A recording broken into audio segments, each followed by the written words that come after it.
Nuevamente nos reunimos en torno a la ciencia y el conocimiento. Soy Jessica Soto Huerta. Iniciamos esta edición especial de Congreso Futuro que lleva a ustedes parte de lo que han sido las exposiciones de los más de 700 científicos, investigadores, premios Nobel que han visitado nuestro país desde el año 2011. Les recuerdo que este Congreso Futuro nació en la Comisión Desafíos del Futuro, presidida por el senador Guido Girardi e integrada por los legisladores Francisco Chaguán, Carolina Goito, Alfonso Durresti y Juan Antonio Coloma, y que cuenta con la colaboración de la Academia Chilena de Ciencias, de las universidades, del mundo social, político, público y privado, además de los divulgadores, los científicos que han participado en nuestro evento. Les recuerdo que estamos transmitiendo también este especial Congreso Futuro en las plataformas de las distintas municipalidades a lo largo de todo Chile. Nuestro compromiso es acercar la ciencia y el conocimiento a la ciudadanía, así que pueden seguirnos a través de Congreso Futuro en tu comuna en línea. Todo esto gracias a la alianza entre el Senado y la Asociación Chilena de Municipalidades. ¿Ustedes saben lo que es la gerociencia? ¿Qué ocurre con la gerociencia en tiempos de pandemia? ¿Tenemos un buen concepto sobre el envejecimiento? Estuvimos en entrevista con Felipe Sierra, quien participó en Congreso Futuro 2017. Este doctor en bioquímica y biología molecular nos respondió estas preguntas. Veamos. Hola, nos encontramos con Felipe Sierra, un chileno que se encuentra en Estados Unidos. Él es bioquímico de la Universidad de Chile y doctor en bioquímica y biología molecular de la Universidad de Florida. ¿Y quién ha acuñado el concepto de gerociencia? Felipe, ¿cómo estás tú? Aquí estoy bien, con corona, pero no, yo no tengo corona. No. Estoy bien, pero estoy bien, gracias. Oye, pero estás en cuarentena, ¿en qué parte te encuentras? Estoy en cuarentena en Maryland y preparándome. En 3 semanas más me voy a Francia, donde empiezo una nueva labor, una nueva etapa de mi vida. ¿Qué era lo que hacías en Estados Unidos y qué es lo que vas a hacer en Francia? Mira, en Estados Unidos por los últimos 17 años he estado trabajando en el Instituto Nacional de Envejecimiento, donde era director de la biología del envejecimiento. Y me acabo de retirar de esa posición y me voy a Francia para ser codirector del proyecto INSPIRE, que es un proyecto translacional de gerociencia y clínica para estudiar. ¿Cuál es el proyecto específico en el que te vas a abocar? Ok, se llama INSPIRE, está financiado por la Unión Europea y por un montón de otras entidades. Tiene dos partes. Una parte es la parte clínica geriátrica, donde van a estar determinando factores de riesgo en el sentido de fragilidad de los ancianos en la parte del sur de Francia. Pero el proyecto tiene una parte importante, más o menos un 50% en realidad, que es sobre gerociencia. Y yo voy a dirigir esa parte. Tú hablas de gerociencia y nos gustaría saber cuál es el concepto de gerociencia. Ya, gerociencia es un concepto relativamente simple que dice que si bien todas las enfermedades o prácticamente todas las enfermedades aumentan con la edad, esto no es por casualidad. El motivo por el cual nos enfermamos cuando envejecemos es porque el envejecimiento es de por sí el mayor factor de riesgo para todas esas enfermedades. Entonces, el mayor factor de riesgo para las enfermedades cardiovasculares no es el colesterol, es el envejecimiento. El mayor factor de riesgo para el Alzheimer no son los amiloides, es el envejecimiento. Y así para todas las enfermedades.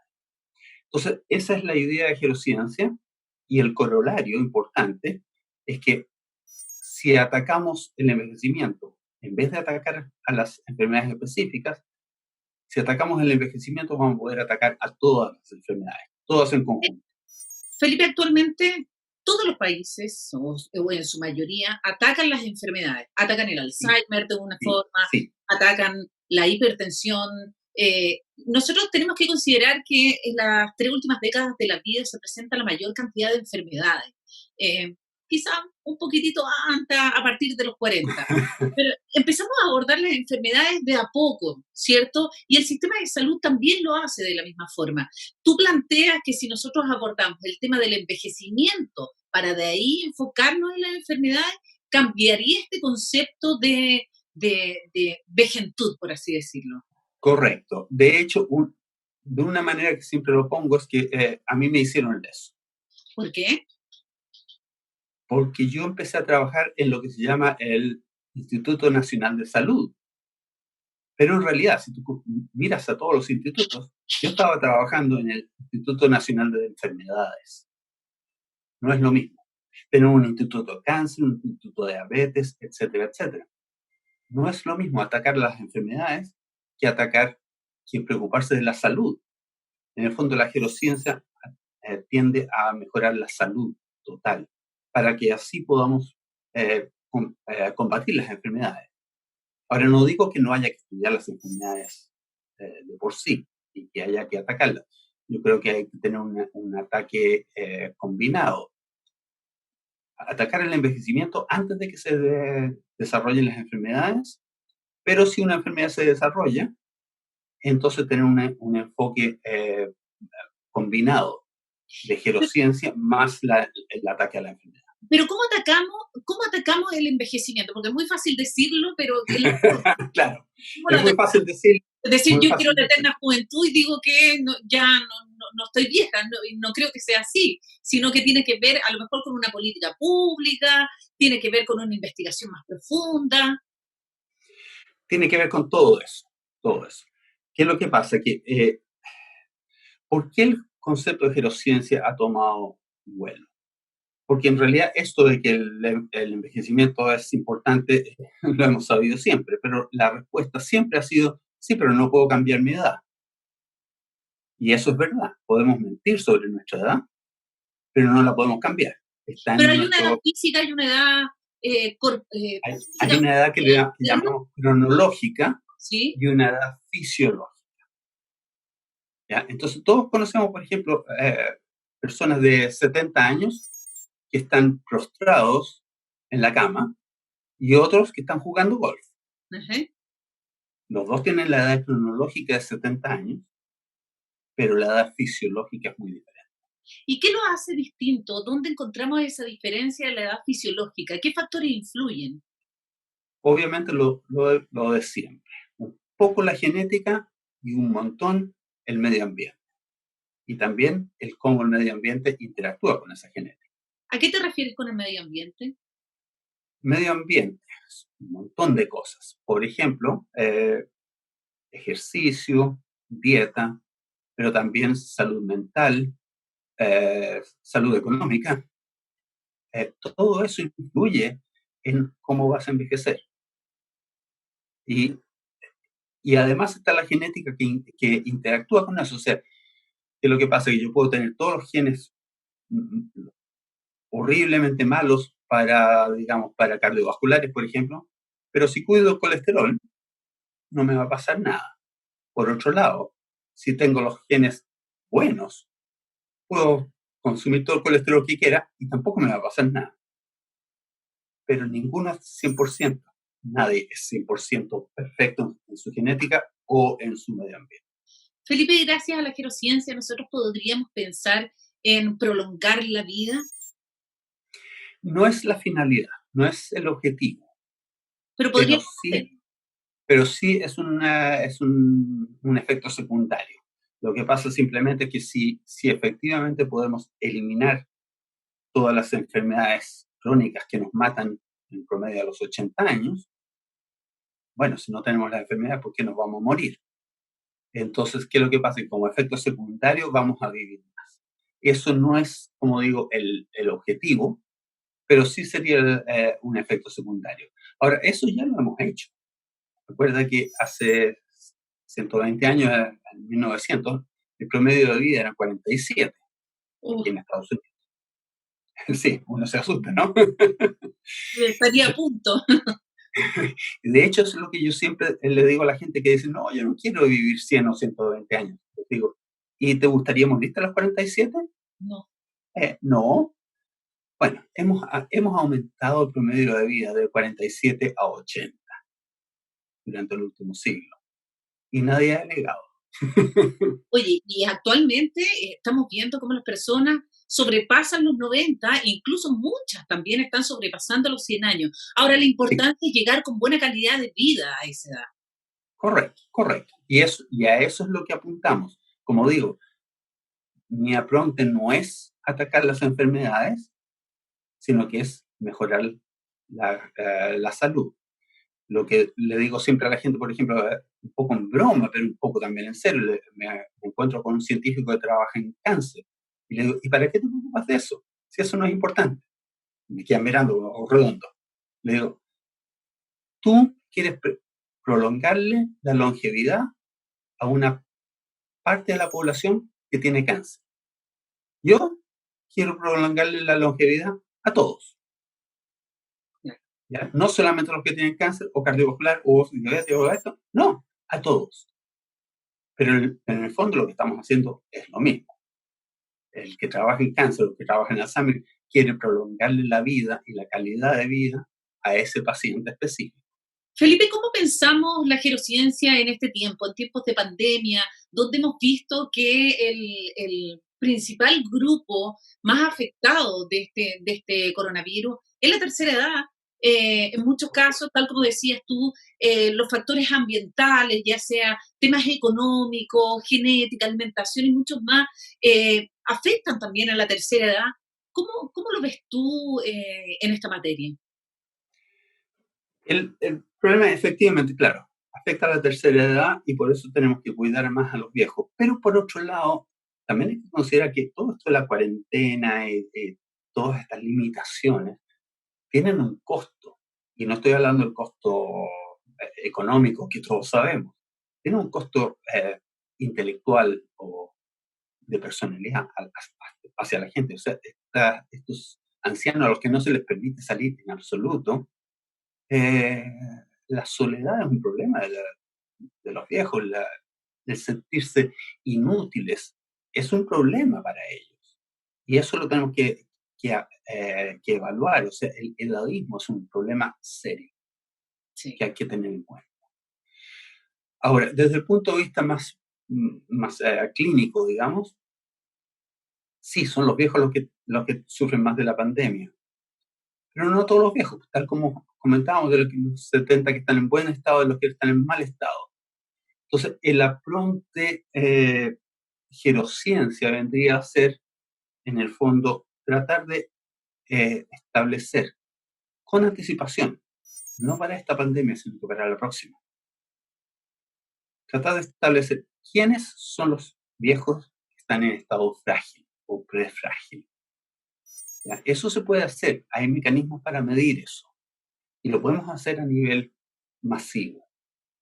Entonces, saber quiénes son los que realmente están en riesgo y poner el énfasis en proteger a ellos. ¿Y cómo lo podríamos hacer? ¿Hacer una aplicación, utilizar tecnologías, cruzar datos, que Sí, sea el instituto, sea el gobierno?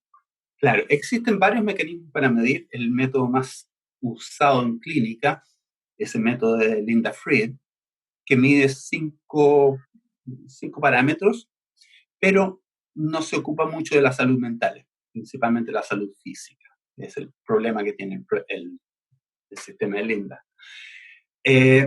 Y además tiene el problema de que lo tiene que medir un médico. Bueno, entonces, Felipe, ¿qué es lo que nosotros estamos haciendo bien y estamos haciendo mal en términos de gerociencia para que las autoridades apliquen lo que tienen que aplicar y nosotros como ciudadanos y como personas y como sociedad también, de lo que vemos de nuestros padres, nuestros abuelos y nosotros también vamos hacia allá, cómo también cuidarnos hacia un futuro donde hay más gente adulta que niños naciendo? Eh, Eso no es el futuro, eso es actual. En este momento, yo siempre presento un gráfico que muestra justamente que la cantidad de niños de menos de 5 años y la cantidad de adultos de más de 65. Y las dos curvas se cruzan en el 2017. ¿Ya? La, la natalidad va bajando, la cantidad de gente mayor va subiendo. Es un hecho y es algo que tenemos que afrontar como sociedad. Como decía, por ejemplo, el edadismo. No podemos pretender que la gente simplemente se jubile y no tenga nada que hacer con su vida a partir de los 65. si van a vivir hasta los 80 o 90. Porque no olvidemos que cuando hablamos de que el promedio de vida es 80, eso incluye a toda la gente que murió joven de cualquier causa, ¿no es cierto? La probabilidad de vida de una persona de 60 es alrededor de 30, o sea, 90. ¿Ya? Hay que tener eso en cuenta, que estamos envejeciendo como sociedad, y eso hay que tenerlo en cuenta. Pero no tenemos que vivir en una sociedad donde lo más viejo, y en este caso lo mayor, en el caso de las personas de tercera edad, son desechables, sino tal como dices No, tú, estamos exacto. viviendo una etapa en que la gente necesita seguir trabajando, necesita seguir tratando su salud mental y cuidándose y Sí, pensando y laborar, sí, porque y eso es la cosa. Trabajando más que nada para que ellos se sientan útiles. Si ese es el mayor problema con la gente a medida que envejecemos, el no sentirse útil a la sociedad, el que te meten en menos porque no sabes suficiente de computación. No sabrás suficiente de computación, pero tiene también un muchas montón otras de cosas. otras cosas que aportar. Y esas cosas hay que empezar a valorarlas y, e integrarlos más a la sociedad. Y en Chile estamos mal en ese sentido, no sé, por muchos amigos que me dicen, mira, a partir de los 40 que te contraten ya es difícil, ¿no es cierto? Y después de los 65 hay mucha gente que tiene muchas ganas de seguir trabajando y que lamentablemente los envían a la casa a mirar televisión, a A mirar comer y a no televisión. hacer nada. Correcto, correcto. Entonces, esas son políticas públicas que hay que integrar. Felipe, ¿cuál es la fórmula para la eterna juventud que no tiene que ver con gerociencia? Me lo dijiste una vez y me quedo dando vuelta, pero me gustaría que la Hay gente... que trasladar el computador, el cerebro a un computador, ¿no? Mira, para mí la eterna juventud no es lo importante es tener una vida en que estás feliz, en que estás contento. Personalmente, muchas veces me preguntan si yo tomo alguna de las pastillas que siempre estamos investigando, y la respuesta es no tomo ninguna de esas pastillas porque no soy un ratón. Lo que sí hago para mantenerme en espíritu joven al menos es reírme mucho. Me gusta mucho reír y creo que eso es importante. Y lo que siempre digo, y si no me ayuda a vivir más, no importa, por lo menos lo pasé bien. Exactamente. Felipe, un futuro posible. Aquel que pensaste que iba a llegar en 30, 40 años más, pero está a la vuelta de la esquina. Los tratamientos basados en gerociencia están llegando a la clínica finalmente. Cuando yo empecé gerociencia hace 7, 8 años, esto era una idea. Ha habido suficiente avance en el campo que en este momento tenemos varios estudios clínicos con productos que hemos desarrollado que no atacan ninguna enfermedad específica que sepamos, sino que atacan el envejecimiento. Y estamos haciendo estudios clínicos para ver si efectivamente funcionan. Sabemos que funcionan bien en ratones, sabemos que funcionan bien en algunos otras especies, en el estudio, por ejemplo, pequeñito en perros de casa. El perro que tú tienes en la casa, y se le dio una de estas drogas y los perros estaban en mejor estado de salud. Mira, ¿Ya? Y eso es lo que pretendemos hacer en humanos y lo estamos empezando a probar. ya, entonces estamos esperando. Felipe, Vamos a esperar un poquito más nomás. te deseamos toda la suerte en el viaje que vas a hacer y este nuevo desafío que vas a emprender en Francia. Vamos a estar en contacto contigo para que nos cuentes un poquitito en qué consiste eso. Eh, cortito, cuéntanos, porque tiene que ver con esta gerociencia, lo contaste al principio, resiliencia. Sí, sí, o sea, lo que me interesa a mí en este momento efectivamente es cómo medir la resiliencia. No lo sabemos en este momento. ¿Qué es lo que pasa? Que en clínica, y lo mencioné, medimos la fragilidad. Pero cuando el test de Fried, por ejemplo, te determina que está frágil, lo único que el médico te puede decir es, oiga, usted se va a morir muy luego, porque ya está frágil, es muy tarde cuando eso ocurre, ¿ya? Y el proyecto en Francia apunta exactamente a eso, a medir la fragilidad, pero usando este método de la Organización Mundial de la Salud. Tiene su valor indiscutible el hacerlo. Pero lo que a mí me interesa es determinar cómo podemos medir la resiliencia. Y estoy hablando de resiliencia a nivel molecular, no la resiliencia a factores psicológicos o ambientales de ese tipo. Sabemos que si creciste en una casa pobre, vas a tener peor salud cuando envejezcas, desgraciadamente. Es así. El problema para mí es que eso sí lo sabemos, pero ¿cómo lo vamos a solucionar? Es difícil eso. Entonces, lo que me interesa es la resiliencia a nivel molecular. Y eso no sabemos cómo medirlo todavía.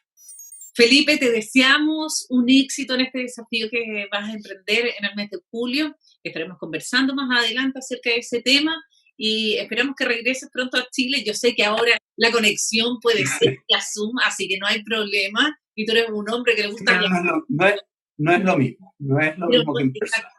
No es lo mismo. Así que muchas gracias. Invitamos a la gente a que nos acompañen, a todos los amigos que han estado en Congreso Futuro, a que nos acompañen a revisar tu charla acerca de prolongar la vida, una charla que ofreciste en el año 2017 cuando estuviste presente en Congreso Futuro. Ok, un gusto. Muchas gracias, Felipe. Adiós. Cuídate. Ahí estaba la entrevista con Felipe Sierra. ¿Quién lo dijo? Gerociencia, en tiempos de pandemia es necesario mejorar la resiliencia de nuestros adultos mayores y su capacidad de afrontar problemas como la pandemia. Vamos a seguir porque vamos a conocer qué es lo que ocurrió con Felipe Sierra en el año 2017 en Congreso Futuro. Pero antes hacemos un breve alto en este especial en el que estamos conociendo los futuros posibles en distintas áreas que nos ha planteado Congreso Futuro. Les recuerdo que nos pueden seguir en las distintas plataformas, Facebook, Instagram y también Twitter. Y por supuesto en www.congresofuturo.cl. Volvemos.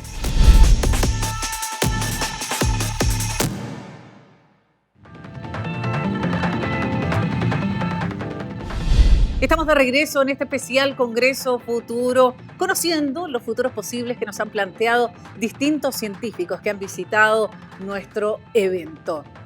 En el bloque anterior estuvimos conversando con Felipe Sierra, este doctor en bioquímica y biología molecular, acerca de la gerociencia en tiempos de pandemia. Él, durante el año 2017, participó en Congreso Futuro y nos planteó que en vez de atacar cada una de las enfermedades, es mejor atacar el factor primario de ellas, el envejecimiento. ¿Pero por qué no lo hacemos? Felipe Sierra nos respondió en el panel Prolongar la vida, un eterno desafío en Congreso Futuro 2017. Aquí está.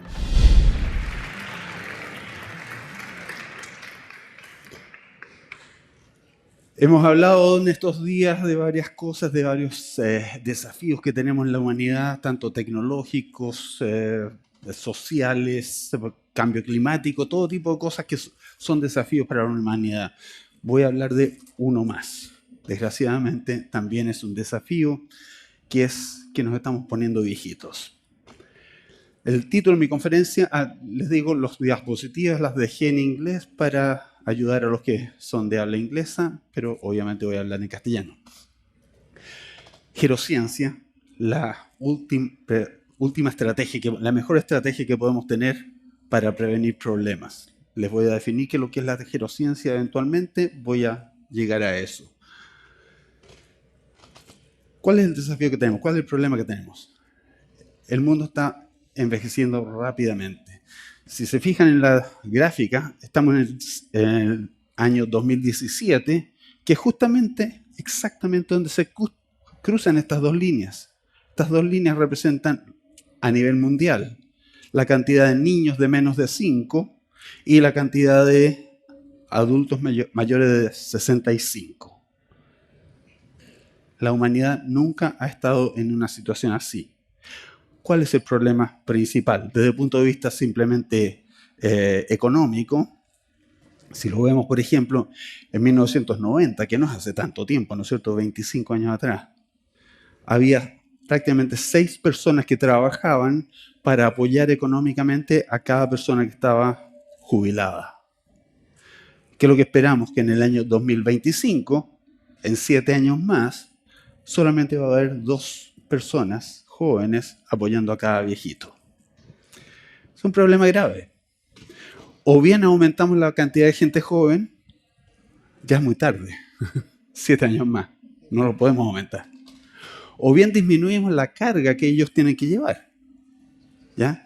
¿Cómo disminuimos la carga que ellos tienen que llevar? Bueno, habrá que trabajar más, así de simple. No es posible que nos jubilemos a los 65 en situaciones que vivimos hasta los 90.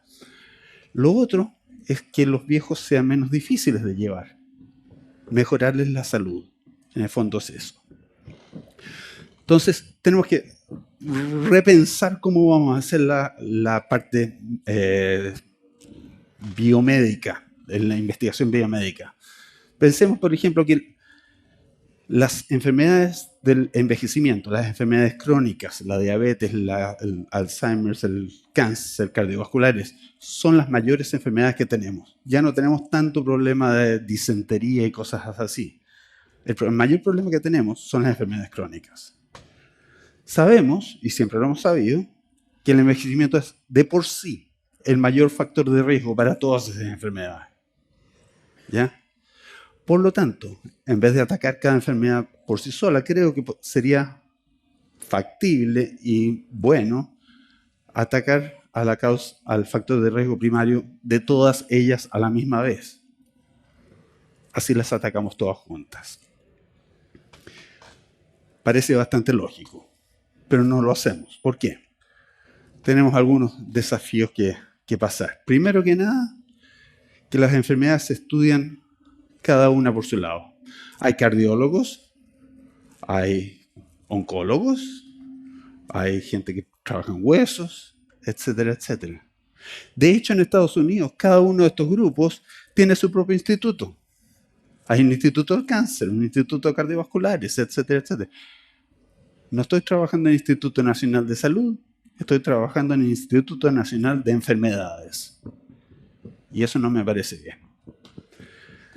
Entonces, ¿qué es lo que hemos hecho? Con ese apronte, hemos logrado efectivamente un buen avance. Estos cambios en el siglo XXI, en los últimos 17 años, hemos disminuido notablemente la cantidad de muertes por neumonía, diabetes, cáncer, cardiovasculares. Desgraciadamente, a un costo. ¿Cuál es el costo? Que los sobrevivientes de todos esos tratamientos viven en casas de reposo. No se pueden mover, tienen una vida bastante mala, tienen Alzheimer, etc. Y si se fijan, el aumento en eso es mayor que la disminución de todas las otras. Entonces lo que estamos haciendo es produciendo un montón de viejos enfermos. Y eso no es el ideal, no es lo que queremos. Ahora ustedes me dicen, yo les dije que el envejecimiento es el mayor factor de riesgo para todas las enfermedades. ¿Me creen o no me creen? Escuchamos esta mañana, por ejemplo, que el mayor factor de riesgo para las cardiovasculares es el colesterol. ¿Ya? Yo diría que si uno tiene un paciente y quiere saber si va a tener enfermedad cardiovascular o no, y le puedo hacer una sola pregunta, esa pregunta no es ¿cuál es su colesterol? La pregunta correcta es ¿cuál es su edad? Vamos a hacer un experimento teórico aquí. Este soy yo y mi hija. Supongamos que soy un pésimo padre y la llevo a comer comida chatarra 3 veces al día, todos los días, por 5 años. Su riesgo de enfermedades cardiovasculares va a subir enormemente, 3 a 5 veces. Sin embargo, lo que me va a pasar a mí es un poco diferente. ¿Por qué? Es el mismo colesterol, pero yo soy viejo. Así de simple. La edad es el mayor factor de riesgo. Con el mismo colesterol yo me muero, ella no. Afortunadamente, hemos avanzado suficiente en nuestro entendimiento de lo que es el proceso de envejecimiento, cuáles son las bases moleculares y celulares del envejecimiento, para haber podido desarrollar varios pilares, los llamamos pilares, hallmarks, como quieras. El grupo de López Otín en España, o en Europa, era un multigrupo, publicó la figura bonita esa que todo el mundo usa. Yo publiqué una que es menos bonita, pero es la que me gusta a mí, obviamente. ¿Ya? Pero en el fondo son 6 a 8 pilares que están a la base del envejecimiento. Con ese conocimiento podemos empezar a pensar en manipularlo. Es como si entendemos cuál es la base de las cardiovasculares, podemos empezar a atacarlo. Y efectivamente sabemos que el envejecimiento es maleable. Y eso es un concepto muy importante. Lo hemos sabido siempre. Si no fuera así, nadie haría ejercicios o comería sano, porque no nos gusta. Lo hacemos porque sabemos que nos permite envejecer mejor. Entonces, una cosa que hemos hecho siempre es disminuir la cantidad de comida, lo llamamos restricción calórica o restricción dietética. Eso permite que muchas especies puedan vivir más. Usando eso como paradigma, para entender el proceso de envejecimiento, logramos identificar algunos genes que están a cargo de ese proceso. ¿Cuántos genes? Alrededor de 700 en un gusanito que se llama C. elegans. Pero no son 700 genes disparados por todas partes, son algunas vías metabólicas específicas. Entonces, sabiendo que esas vías metabólicas específicas controlan la velocidad de envejecimiento, hemos desarrollado fármacos que hacen lo mismo. Tengo ahí 2 ejemplos, uno es el resveratrol, la otra es la rapamicina. Lo importante es que no solamente los animales viven más, porque eso no es necesariamente lo que queremos es vivir mejor. Cuando le damos estas drogas a los ratones o a otras especies, logramos que vivan mejor. El health span, el tiempo que pasan en buen estado de salud aumenta. Les quiero mostrar una película que no funcionó como película. Bueno, me van a tener que creer que es lo que pasa aquí. Tenemos ratones que son de 38 meses de edad, que vienen a ser como centenarios en humanos. Los de abajo son los controles. Y ustedes pueden incluso ver sin la película, si se fijan en el de más a la izquierda. Tiene un tumor, tiene el pelaje bastante feo. Está como uno espera que sea un centenario. Los de arriba han sido tratados por 3 meses con rapamicina. Tienen la misma edad cronológica, pero si la película funcionara, ustedes verían que están explorando, están haciendo las cosas que un ratón debe hacer. Están moviéndose alrededor, huelen aquí, se paran, se bajan, etc. Todo lo que un ratón joven hace. Los de abajo no hacen eso porque ya están viejos. Entonces lo que hemos hecho en este caso es mejorarle la calidad de vida al ratón. Además viven más, viven como un 40% más, ¿ya? Pero lo importante para mí es que tienen mejor calidad de vida, resisten enfermedades, etcétera, etcétera. Entonces, ¿cuál es la oportunidad que tenemos aquí? Hemos estudiado la biología del envejecimiento de modo que sabemos cuáles son los parámetros importantes. También sabemos cuáles son los parámetros importantes para las enfermedades. Entonces hay que juntar las dos cosas. Simplemente eso. Juntar lo que sabemos sobre envejecimiento más lo que sabemos sobre enfermedades para entender qué es lo que es el concepto que sacamos, que es gerociencia. Ahora, la definición propia de gerociencia la pueden buscar en Wikipedia porque la puse yo mismo ahí. Así que está bien, correcta. Es la búsqueda a nivel molecular y celular de por qué el envejecimiento es el mayor factor de riesgo para las enfermedades. Sabemos que es el mayor factor de riesgo, pero queremos saber por qué, cómo y si lo podemos manipular. Entonces, la hipótesis central de la gerociencia es la siguiente. Si el envejecimiento está al centro de todas las enfermedades que están nombradas aquí, quiere decir que si manipulamos el envejecimiento y lo enlentecemos, disminuimos, si ustedes quieren, el envejecimiento, al mismo tiempo vamos a disminuir todas las enfermedades. No una, sino todas. ¿Por qué es importante esto? Los viejos raramente tienen una enfermedad. Los estudios clínicos que se hacen en biomedicina siempre tratan de estudiar cuál es el efecto de una droga, por ejemplo, en una población que solamente tiene cardiovascular, pero nada más. Eso casi por definición elimina a todos los viejos. Y sin embargo la droga está siendo desarrollada para usar en los viejos. Entonces, obviamente, tenemos problemas después. Porque la droga no resulta, porque, por darles una idea, lo que está más de moda para el cáncer son la inmunoterapia. Macanudo funciona re bien en ratones jóvenes y en niños. Pero los viejos tienen problemas con el sistema inmune. No producen anticuerpos. O sea, los producen, pero muy bajo. Por eso se mueren cuando les da influenza. Entonces le damos inmunoterapia. Le pedimos al cuerpo del anciano que produzca anticuerpos. No lo hace. Por lo tanto, la terapia no resulta. Peor que eso, los mata. En humanos no ha pasado por el momento, afortunadamente, pero en ratones se vio que la misma terapia que es activa, eficaz en un ratón joven, mata al 100% de los ratones si ellos son viejos, en 2 días. En 2 días no queda ningún ratón vivo.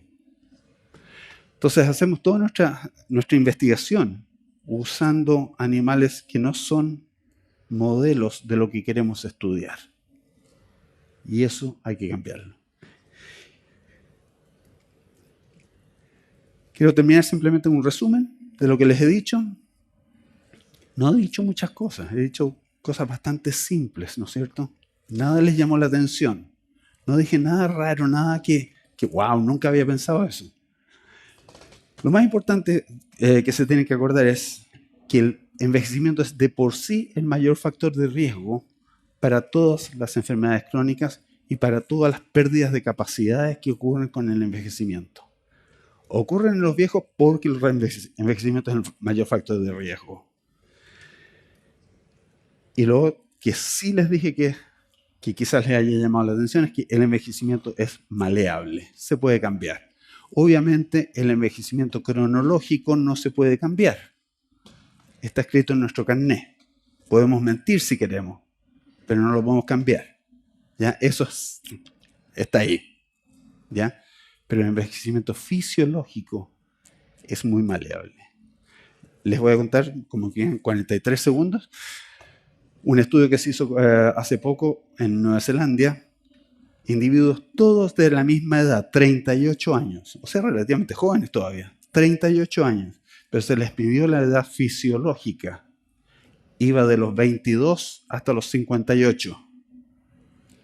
¿Ya? La edad fisiológica de un grupo de personas de 38 años es muy variable y eso se puede manipular y eso es lo que queremos aprovechar. Último punto. El título de esta sesión es la longevidad. En realidad la longevidad no nos interesa tanto, lo que nos interesa es la salud. ¿Ya? Y hay gente en nuestro campo que pretende la inmortalidad. Lo que les interesa es vivir para siempre. Quiero dejar claro que no soy de ese grupo. Yo no quiero vivir para siempre, no quiero que nadie viva para siempre. Lo que queremos es postergar cuándo vamos a tener enfermedades. Gracias. No sé quién fue.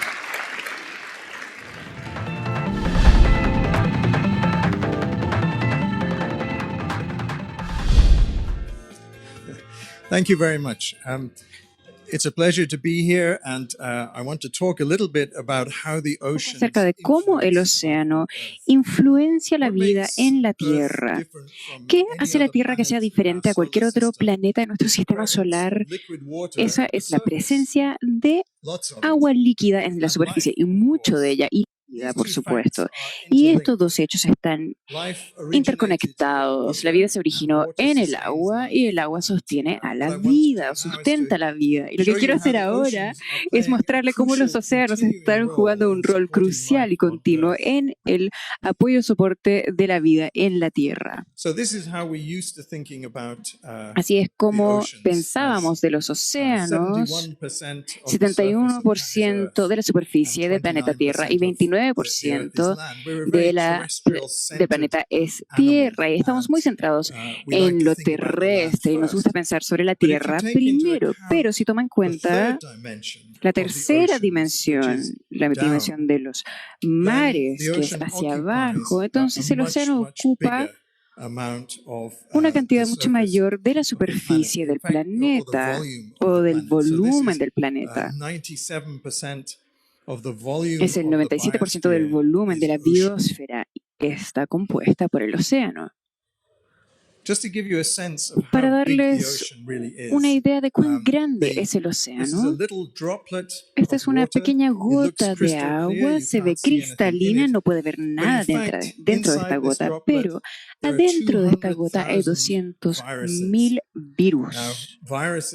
Ahora, estos virus son muy importantes en la forma en que funcionan los océanos. Y si usted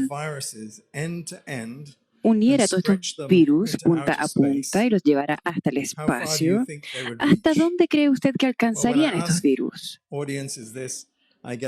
Cuando les pregunto esto al público, muchas veces me dicen hasta la luna, tal vez, hasta el sol, y otros piensan que hasta tal vez el límite del sistema solar, pero la respuesta es que llega mucho más allá. Se estirarían en 200 millones de años luz al espacio. Entonces, no solamente abandonarían nuestra galaxia, pasarían por al lado más de 100 otras galaxias en su viaje al espacio. Entonces, hay un número enorme de virus en el océano. Y para usar terminología más familiar, es equivalente a 175 millones de ballenas azules o 70 veces el peso de todos los humanos en el planeta Tierra. También presente en esta pequeña gota de agua están los fitoplancton. Estas son las plantas que viven en el mar, generan oxígeno mediante la fotosíntesis, generan alimento también y están en la base o al fondo de todas las redes oceánicas que existen. Si estudia el planeta desde el espacio, empleando una satélite, pueden ver los diferentes colores en la superficie del océano. Y el satélite aquí se ha sintonizado para identificar el clorofila, el pigmento del fitoplancton. Y aquí pueden ver las partes más verdes del globo terráqueo.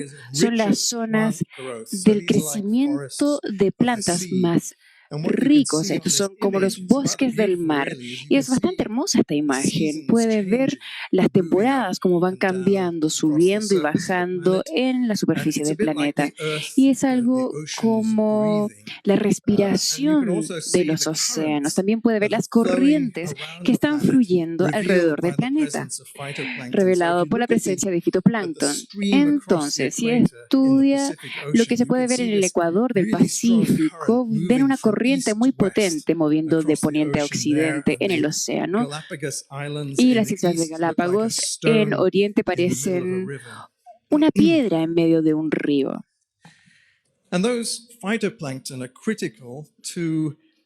Y este fitoplancton son críticos a cada red de alimentos de los océanos y son el fundamento de todas las pesqueras del mundo.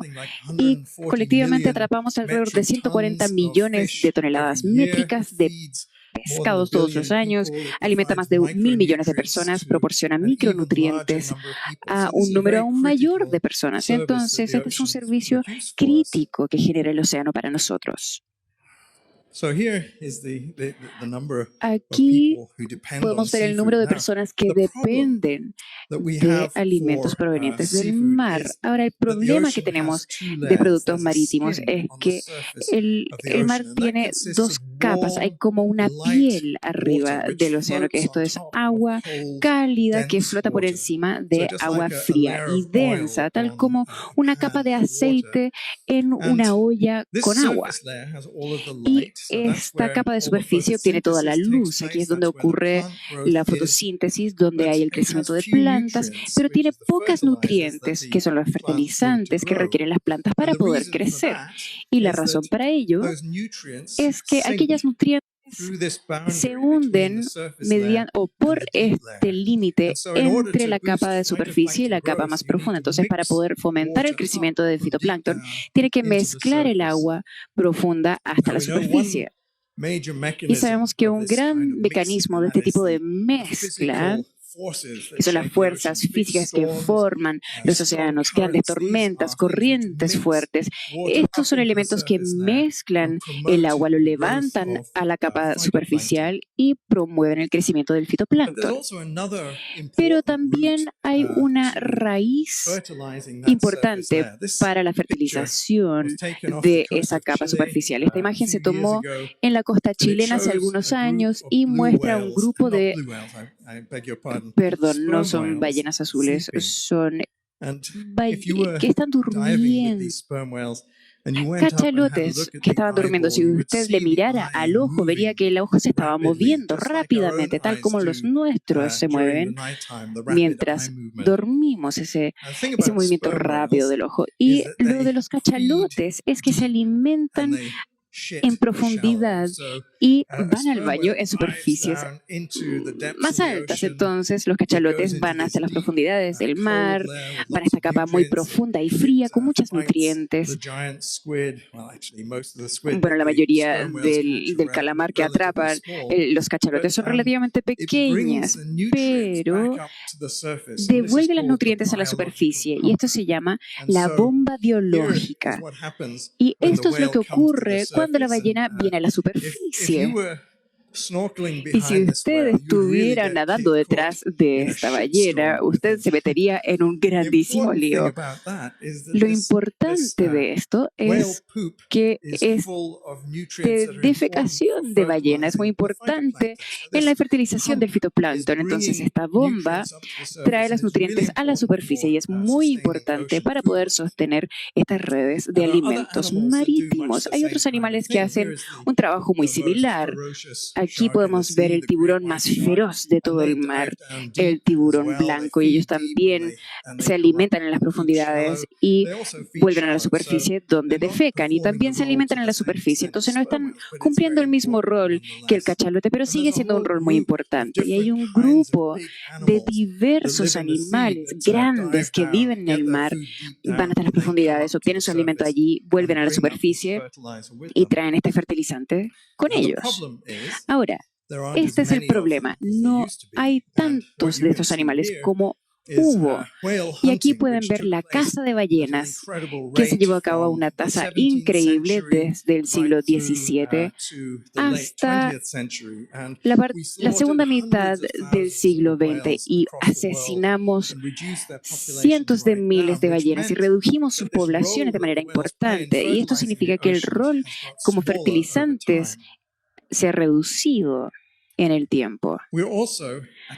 También estamos atacando mediante nuestras actividades, estamos atacando a los otros animales que viven en el mar y llevan a cabo este tipo de rol tan importante.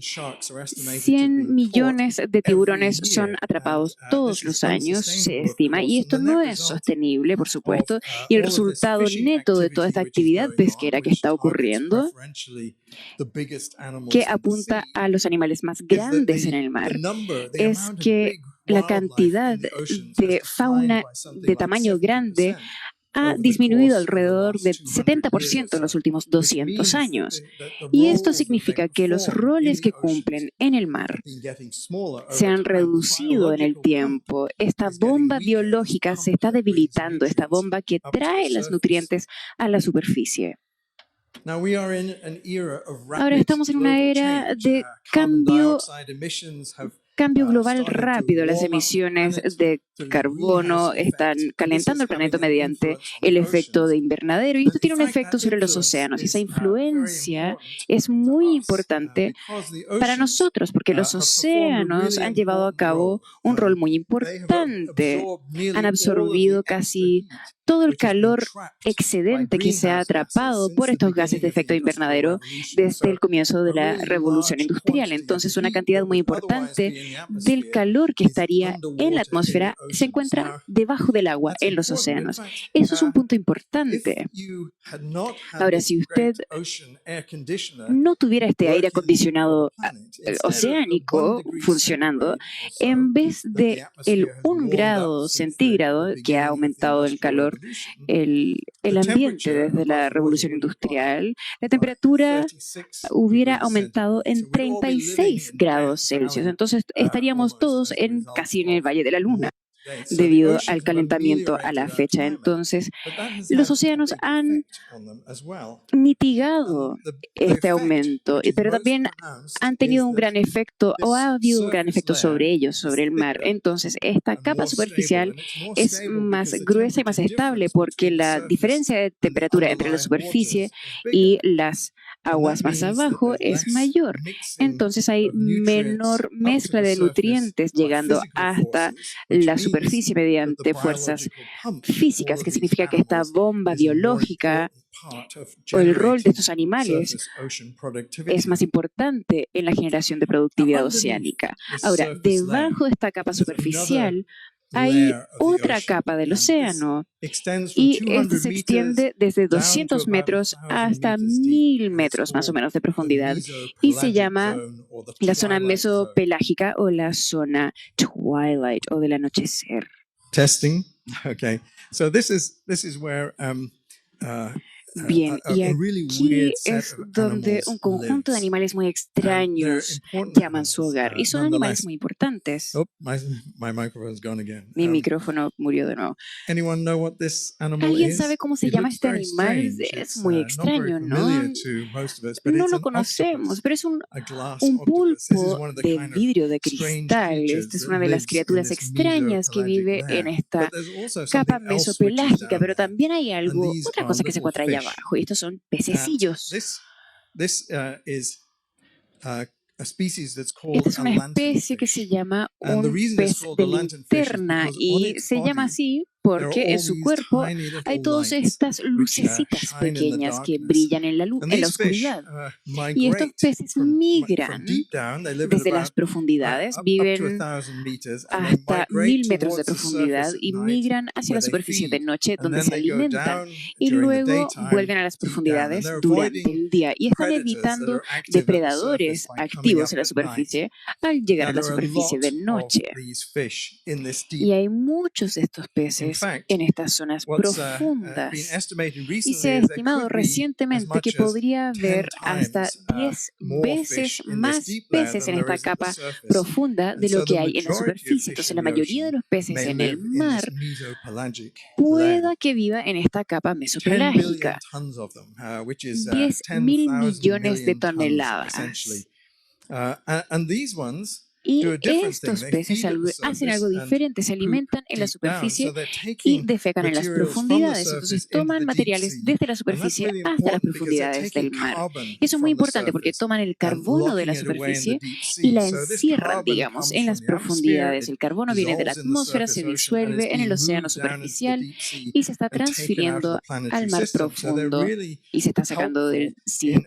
ameliorating Y the son signs muy of global útiles estos warming. peces In fact, en without mejorar these fish, los it's efectos del estimated that there will calentamiento be global. 50% Sin more estos carbon peces se estima dioxide que in the habría atmosphere 50% más now dióxido de than there carbono en la actually is. atmósfera And hoy so de lo they've que hay en spared realidad. us a lot more Entonces warming ellos nos han from salvado the de greenhouse mucha más effect. aumento de temperatura In del order to efecto safeguard the invernadero. planet, we need Y para to resguardar look el after these planeta fish. We debemos need to look cuidar de after the estos peces, connections debemos that cuidar underpin the de las biological conexiones que processes which sostienen los make procesos planet biológicos Earth que hacen habitable. que el planeta Tierra And sea at the moment, we're habitable. not doing a very Y good en job este of it. momento This no decline in estamos the big haciéndolo fish muy bien. is still ongoing in Esta most disminución parts of en the peces world. grandes And there's sigue already ocurriendo en la interest in mayoría del exploiting mundo these y hay un gran mesopelagic interés en fish explotar estos for things peces like fish meal, to feed the mesopelágicos salmon industry. para So we really need to do harina a de better job pescado, of para protecting la the industria ocean, de which means fishing salmones. less Entonces and tenemos que protecting hacer more. mucho trabajo para proteger el There is a océano, United o sea, Nations pescar target menos at the y moment proteger to más. protect Y hay un 10% of the objetivo sea. de las Naciones Unidas We're para not there proteger el yet. There's 10% de los something like océanos. 6% No of the hemos sea llegado a ese which is punto in aún. any